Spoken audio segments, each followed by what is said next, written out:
All right, there's an 11mm Gras. I've just got a 45 AC piece in my wad cutter. It's already fired. This is something I've dug out of the ground. But I finally came out here to do some groups with this Ethiopian Gras, and boy, it shoots high. Shoots to the right. I've kind of figured out the way to hold the gun. With the sights are all candid and whatnot. And like I'm aiming down at this bullet hole. I was shooting from further away, and I hit it here, and I hit one of these. So I started aiming at this one. And look how high they all hit. And I'm only, what was that, 15-20 yards maybe. And then so I took the 3 best semi wad cutter bullets and I aimed at this point, and I actually got a nice little group. So I'm sure with the right bullets, this gun might actually shoot alright. But I was trying to shoot water bottles and stuff with it. I just couldn't hit anything. It shoots, if you hold it like with the back sight level, it must shoot like a foot to the right. And at any range, you're like shooting 3 to 4 feet high. So this is my last round for the day.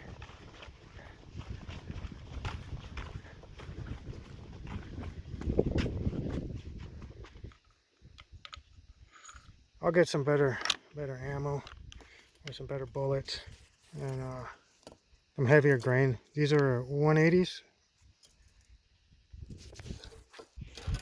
I did fire some 230 grain hardball through it.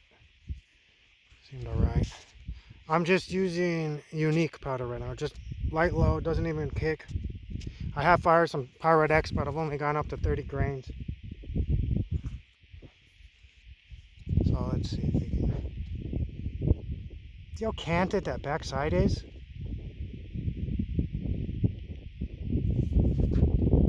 I don't know if the Ethiopians did that. I thought that maybe the Belgians just put it on shitty.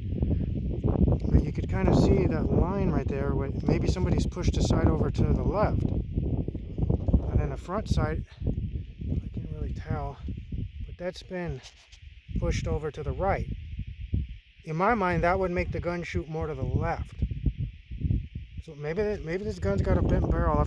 I need to take it out of stock anyway. Didn't really see that it has a bent barrel, but it could. Or something may just be bad with the crown. And maybe they were trying to compensate for that, and they kicked the rear side over to the left and the front side over to the right. Now, if I hold the gun, like the gun level, and leave the sight canted, the back sight canted, and get the front post, it doesn't seem to be shooting to the right anymore. It's still shooting crazy high. I mean, I could fix that high, maybe with a different load, or just, you could glue something onto the front side, or some JB weld, or something that wouldn't be permanent. Now, I've tried hitting some steel over there. Man, the sun's reflecting really bad. Let me see. Yeah, I got some crap on the lens too. Yeah, that's what it was. I don't think I'll hit it, but I've fired a bunch of shots. Nah, dang. It went into the mesquites. And this had a really sticky chamber. Like, it comes out nice now. I honed it with some of that valve lapping compound.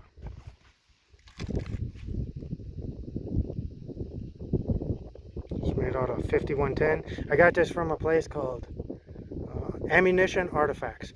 And when I ordered it, this was the last Gras brass that they had. It was $55, pretty expensive, but compared to the other places, I thought it was alright.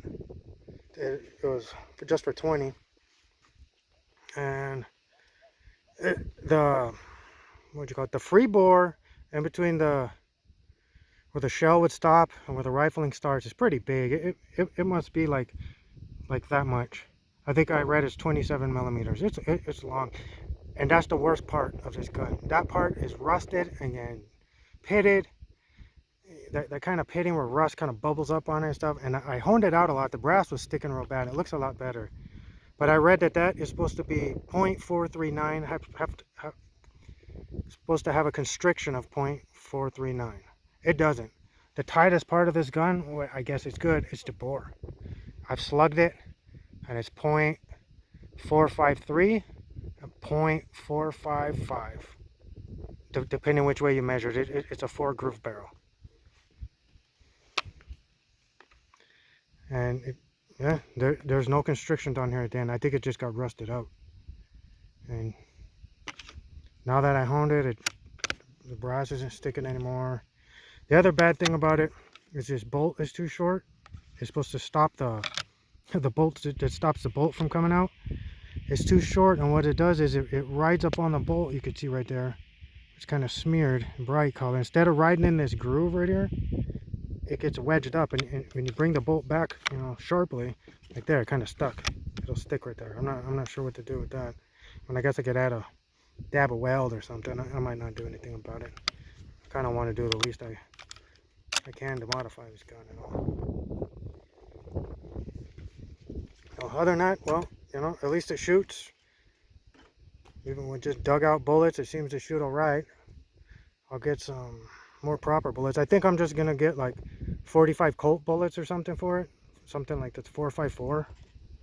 Just shoot it with light loads. I think that'll work.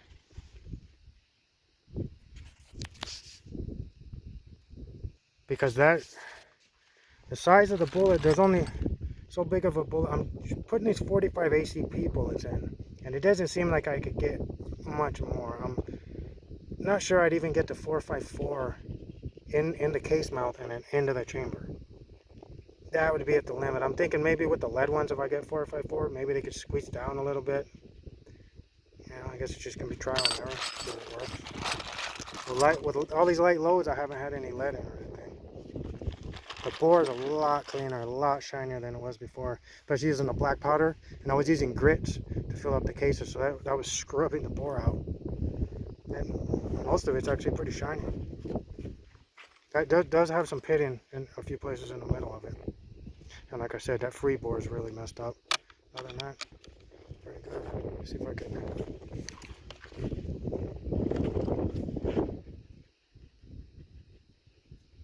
It's always hard on camera.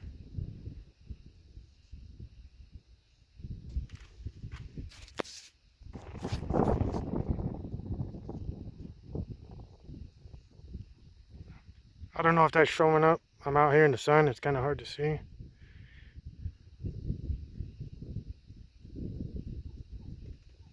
But it's got rifling the whole way. I still can't figure out what that says. I've typed a bunch of words into the Amharic translator. Nothing comes up like this. I'm always wondering if it's just like an abbreviation of something like AOD or SOS or something like that.